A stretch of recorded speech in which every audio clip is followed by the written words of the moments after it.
So there's this game idea, which I've started working on many times, but for one reason or another I always abandoned it. The idea itself is simple but quite ambitious, a medieval village simulator in a procedural world. Kind of like Dwarf Fortress but with more focus on resource management and production chains. Or like Stronghold but with more focus on the individuality of your people and buildings. When I first started this project 4 years ago, I thought it is essential to figure out terrain generation first. And despite having little experience in procedural generation, I decided to generate an entire continent.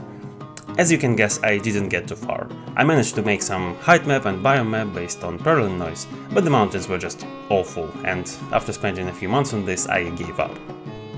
About a year later, I revisited this idea and decided to start small with generating just a single island. I think it actually looks pretty nice, especially with these shadows at sunrise. However, for some reason I got too fixated on grass and spent a month perfecting how it looks, and then burnt out because the project wasn't going anywhere. I also experimented with some procedurally generated trees and decided that it's not worth it, at least for me. Sometime later I tried this project again, with yet another iteration of a procedural island and a needlessly complicated widget showing the map preview. Here I even got to implement some gameplay. I can tell these guys to chop down some trees and build a campfire.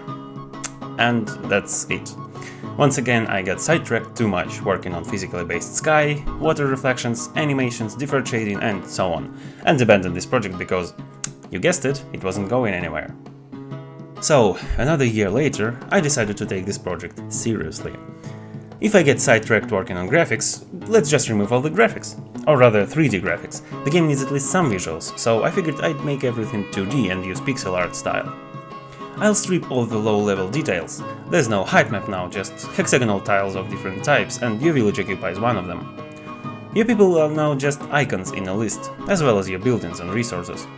And while I got quite far with this project, the whole idea turned out to be just horrible. First, for me drawing pixel art is as hard as working on complicated 3D graphics, so I spent loads of time just on that. Secondly, by stripping a lot of fun stuff from the game, I turned it into something extremely boring. Basically a spreadsheet simulator but with pixel art. Because the village itself is extremely abstract now, it's much harder for the player to connect to it and even care about it. I also hugely underestimated the complexity of the UI this project needs. I even made a blog post on the design of my own UI library and why I don't like it anymore. So, quite naturally, I abandoned this project as well. Then came the Droid Colony Builder, which is a different story, and then during last year I worked on Costa Verde, a traffic simulator which I released in the end of the year. Now, you'd think I'm now smart enough not to try making a village simulator again, but working on Costa Verde I realized something important. I made a game in a genre which I personally just don't like, and this led me to several burnouts. This village builder idea, however, is clearly something I enjoy, I just didn't know how to execute it. And now, after a lot of experience with failed and released projects, I think I'm finally ready for this. This time my plan is to start from something really basic, a prototype with some simple scenery where we can build some houses. Most games of this type use a square grid, but I want to use a triangular grid, and I'm really not sure how it will work out, so that's where I'm starting. But why a triangular grid, you might ask? Well, triangular grids are often easier to work with than square grids, especially because linear interpolation is unique in triangles, and I think it's a generally unexplored area. Okay, listen, I just really love triangular grids, okay? Let's just move on. I started this new iteration of the project on January the 1st, so I've been working on it for a few weeks by now, and here's what I got. As usual, I'm using my own C++ game engine, and this time I'm using WebGPU for graphics instead of OpenGL. So first we have, yes, a procedural terrain again. This is really just two parallel noise maps, one controlling these large hills and the other adding some minor height variation. Then we have some trees here, birch, poplar, oak and spruce. They're all very simple, low poly models and serve no purpose other than to just provide some background in this prototype. I've also added some grass because, of course I did, but this time it's just a few low poly sticks that blend nicely with the terrain. As you can see, I'm going for some cartoonish visual style here, with cel shading and black outlines. I'm really sick of doing realistic graphics, and this is really a breeze of fresh air for me. So, about the constructing buildings thing. Right now you can build stone walls and wooden fences, and you can connect them together. I imagine the player could use these fences to build a pasture for animals or a crop field, something like that. You can also put windows or doors on the walls, but you can't delete anything yet, I'm working on it. And finally you can build tiled roofs on these walls. I couldn't figure out how to make a tool that allows the player to build the roof piece by piece, so that it would still make sense, so instead I made a tool that just fills the whole roof of a building automatically.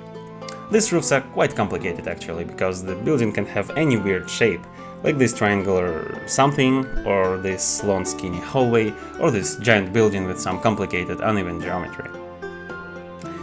The roofs still have some problems though. The algorithm doesn't work if there is a wall patch coming out of the building but not enclosing any interior, though this is quite easy to fix. It also doesn't work if my building, that is a set of connected walls, has several disconnected interiors.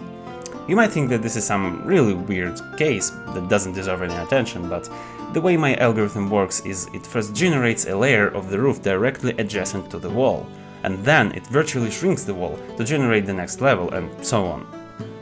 Thus the same problem arises when generating a roof on this building, which looks perfectly valid to me. I know how to fix all these issues, I was just too lazy to implement these fixes. I still have to figure out how the roof should work when there is a height transition in a wall. I think it would be cool to allow buildings to span several height levels, like buildings on the slope of a hill, but yeah, need to figure out how this would work. So that's basically it for now. I like where it's going, but there's a lot to figure out.